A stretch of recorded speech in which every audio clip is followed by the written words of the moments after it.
Chapter 4.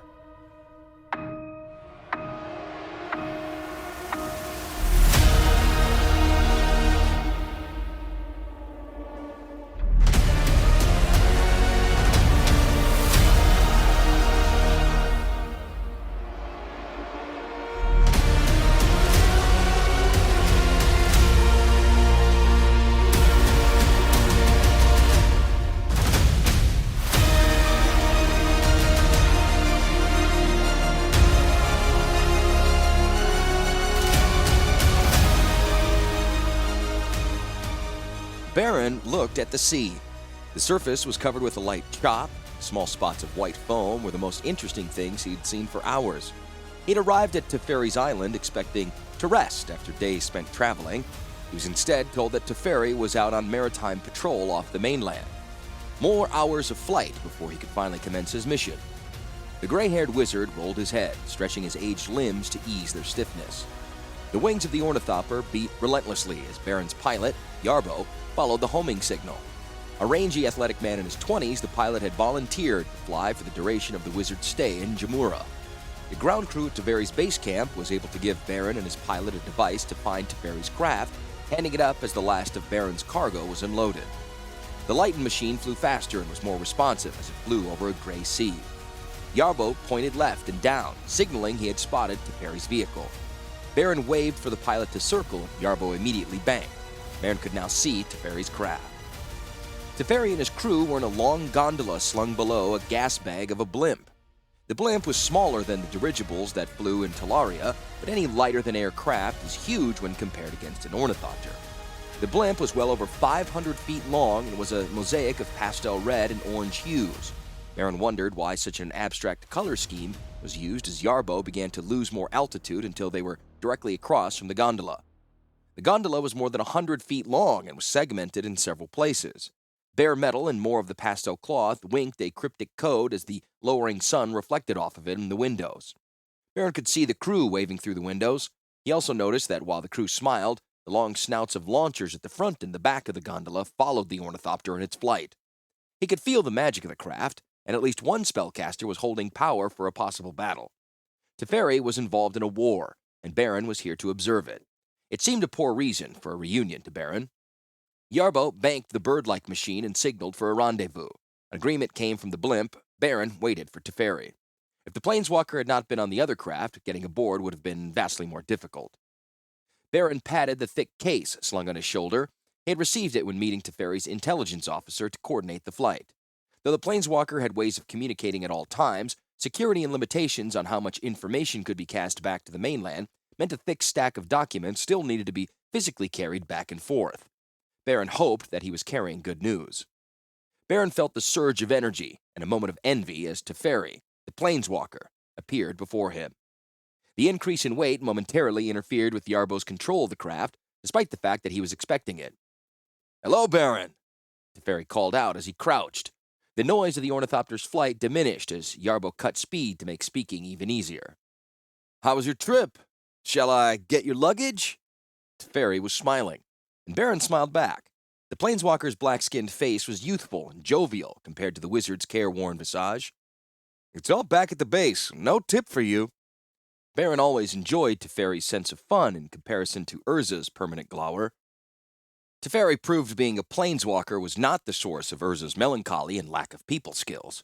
It was only because Urza radiated such unrelenting purpose that so many people followed him. Teferi crabbed over and laid his hands on Baron as he prepared to leap back to the blimp. Teferi jumped. It was a moment of disorientation as Baron's body changed to a different shape in a different dimension. It was a skill that was minor to Teferi, but a mountain to Baron. When they appeared in the wardroom of the gondola, Baron's entire being exhaled, returning to its familiar form. First thing Baron noticed was the quiet and stability of the craft. There was only a faint drone to signal the presence of working machinery. Except for the noise and the excellent view, Baron could have been on land or a seagoing ship becalmed. "Welcome aboard the Hunter, Baron," Teferi said as he gestured around to the men. The men nodded in greeting but kept their stations. "Hunter's the lead ship of the Mushan class. We're trying to build them as large as your cargo dirigibles, but we still have a ways to go." Teferi's every movement showed pride in the creation of the craft. "This is the biggest thing flying in the hemisphere until the new Negria class flies next year. It's a fine craft, but how does it do as a combat vessel? The Weatherlight would swat this out of the air like a gnat. Even an ornithopter would eat you alive. Maybe a future in cargo and patrolling, but you should concentrate on your flying efforts on ornithopters. Baron could tell he had ruffled the feathers of an enthusiast. Of course, the Weatherlight would destroy us, but it's only one of its kind, and it took the power of a collapsing plane to change its engines. Hundreds, if not thousands, of these can be built. Right now, the Keldons have few, if any, flyers. Teferi replied. These blimps are not as vulnerable or useless as you contend. Teferi turned and waved for Baron to follow. Teferi moved through a partition and gestured in a wide circle. Cargo space and the ability to carry tons of it, long distances. The shelves and bins were all locked tight, each labeled according to its contents. Large pieces of equipment were securely webbed down, and seeing the stringency of the lashing, Baron wondered how rough the ride could get. Teferi pointed up to the ceiling. Up there is the heavy machinery, which provides the power and much of the passive defenses, enough energy for months of flight. Baron stretched forth his senses. He could feel magical energy encased in tanks and drums, and thin lines carrying power in several directions. But he also felt the balloon and the envelope above him. It was subtle, but the same power trapped in the heavy tanks seemed to float in a huge diffuse cloud over him. What exactly are you using the power for? Baron inquired as he sampled the texture of the energy being used. The liquid in the tanks is a concentrate refined from tufa and stabilized in a liquid form. Using this power, we've quickened the fabric making up the envelope, balloons, and cabling, Teferi replied. The material's in some sense alive and acts to maintain its own integrity. There's an additional benefit in that water is misted up into the balloons, and the material separates the water into hydrogen and oxygen. The oxygen's vented into the atmosphere, and the hydrogen is contained to inflate the balloons. As you know, the shortage of ballast and lifting gas is usually the determining factor in how long we can fly. In effect, the water we take on board performs a double duty. We can even pump in a fresh supply by dangling a long hose. Endurance is enhanced. Teferi's eyes shone as he regaled Baron with the details. An airman interrupted Teferi before he could continue. Sir, we have news of enemy craft to the east. Communication wants you immediately. Teferi strode to the front of the craft and called for a report. Baron followed. The Grey Dove is reporting one Keldon ship so far. Their pilot has called for assistance, and we're moving to support them. Baron could feel the blimp vibrating as their pilot went to maximum power and altered course. It appears you will have a chance to observe operations sooner than I planned. The Grey Dove is a Cashin-class blimp, smaller than the one we're on now, that was coming in from patrol. We're the only ship this far east that can support her. Baron looked at the broad expanse of coast on the map. He was astounded by the amount of coastline not covered by patrols. Teferi picked up on his question before it could leave his lips. You obviously haven't gotten the news. The airbase that housed the blimps for this area was burned 6 weeks ago. For at least the next year, the East will have inadequate coverage. Teferi looked grim as he remembered the recent rave. I thought these blimps had endurance. Baron wanted to lighten the mood, but his primary mission was to collect information for Urza. The blimps need to rearm and perform maintenance. Also, the semi-living nature of the fabric requires special maintenance facilities, and we don't have means to provide this without substantial new construction, Teferi explained. Their pilot interrupted them. Blimp sighted. All hands to battle stations. Cease hydrogen production. Engage all defenses. Communications. What's their status, and where the hell is the ship they're attacking? The pilot reduced speed, and 2 men came forward. The whisper of power they exuded alerted Baron that these were combat mages, readying themselves for action. The Grey Dove is low on gas and ballast, but is committing to an attack run. Look forward and starboard for the Keldons. Communicator responded even as he continued broadcasting details of what is happening to the other airship far to the west. Baron picked up a pair of magnifiers and looked for the enemy ship. One of the combat mages finished his defensive preparations and was looking as well.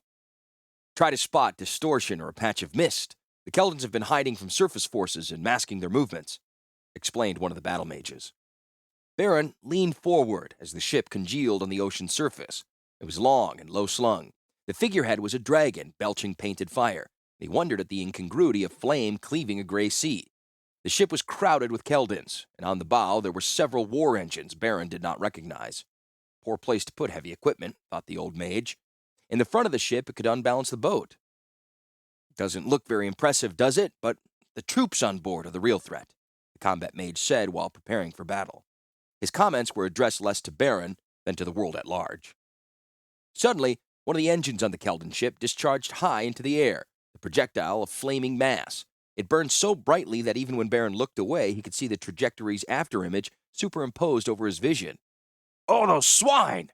someone in the cabin swore. Baron looked again. The fire had been cast at such a high angle he thought the Grey Dove safe, but at the apex of the trajectory, the compact ball of fire expanded and altered shape. A cloud of fiery green and yellow streamers glided down. For every foot they fell, the flaming projectiles moved yards closer to the smaller blimp. Then the streamers collapsed and rained fire down over the pastel envelope. Baron imagined the crew burning as he waited for the explosion. But the explosion never came. The envelope was burning, smeared with fire, but the flames weren't spreading. In fact, they were starting to slowly diminish even as he looked on. "Told you defenses make a difference. The engines are spraying a mist that retards combustion. As long as the fuel holds out and they don't lose power, flames should be controllable." Teferi sounded relieved, but he immediately turned grim. "The pilot, however, has no business being that low over the water. He's going to get another volley from that ship if he doesn't break off soon." While Teferi talked, Baron shifted his glass from the blimp to the ship. The Keldons were moving erratically on the deck. As the hunter closed, he could detect the marshalling of magical power aboard all the craft in the area. The Grey Dove began to point down in a shallow dive, and Baron saw ballast being dumped aft. The nose of the blimp dipped toward the surface. A hail of projectiles poured from under the blimp. Dozens of rockets leaped at the ship, leaving ribbons of smoke and light as they accelerated to a high velocity. Dark vapors poured from braziers on the Keldon ship, forming a cloud in front of the attack. If it served a defensive purpose, Baron had no idea what it was. The projectiles were not affected at all and beat the water into the froth as the spikes nailed the sea in part of the ship's deck. "We'll follow his bombing run and finish what's left," the pilot called as he adjusted course to overfly the Keldon ship. The Grey Dove dumped bombs, but only 4 dropped from its bays. The smoke from the Keldon ship went black as coal as the bombs entered it. "The Keldon mages are still working on the ship. Either the rocket darts missed or there were a lot of mages on board," the pilot reported. Baron's eyes dipped to catch the bombs as they exited the cloud of smoke, but the explosives failed to fall through. They reappeared after an obvious lag, falling farther to the rear than the bombardier had intended. The bombs exploded into giant green discs covering the stem of the Keldon vessel. The ship listed to the port side, its steering apparently gone and the forces propelling it uncontrolled. "Grey Dove says its remaining bombs are hung up. They'll turn to support our attack if they can." The attacking blimp was on the right side of the hunter and beginning a turn to follow the larger aircraft in. The bomb doors were still open, and the combination of poor aerodynamics and unexpected weight meant the ship was much lower than intended. Baron saw the attack, but it was so quick that he was unable to respond.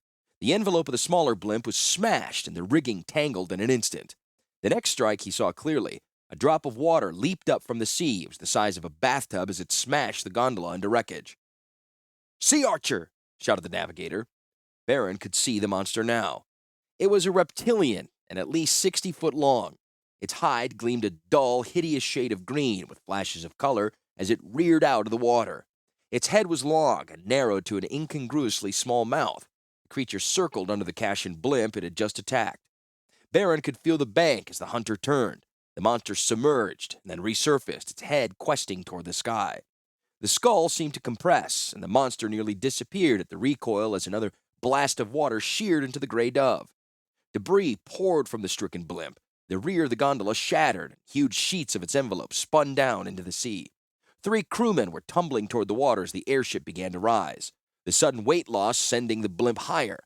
Interior balloons inside the blimp burst, and all the lift shifted to the front of the vessel. The nose of the blimp jumped toward the sky. More debris and personnel fell from the dying craft. Teferi shouted, "I'll get," and disappeared. "You'd swear the sea beasts are fighting for the Keldons," the navigator whispered as the Sea Archer struck at everything falling into the water. "The enemy just throws bodies overboard and monsters leave them alone," the pilot replied. Teferi had jumped to the debris falling to the water and had grabbed a crewman, jumping back to the wardroom. Teferi disappeared again as the scream of a rescued man filled the cabin. It took a few seconds for the Grey Dove crewman to realize he was comparatively safe. Then Teferi jumped back with another crewman. Baron tried to find some magical hold on the beast, but there was none to be found. The Sea Archer was hunting prey for its own reasons. The nose gunner of the hunter turned his launcher and sent a stream of rocket darts into the water.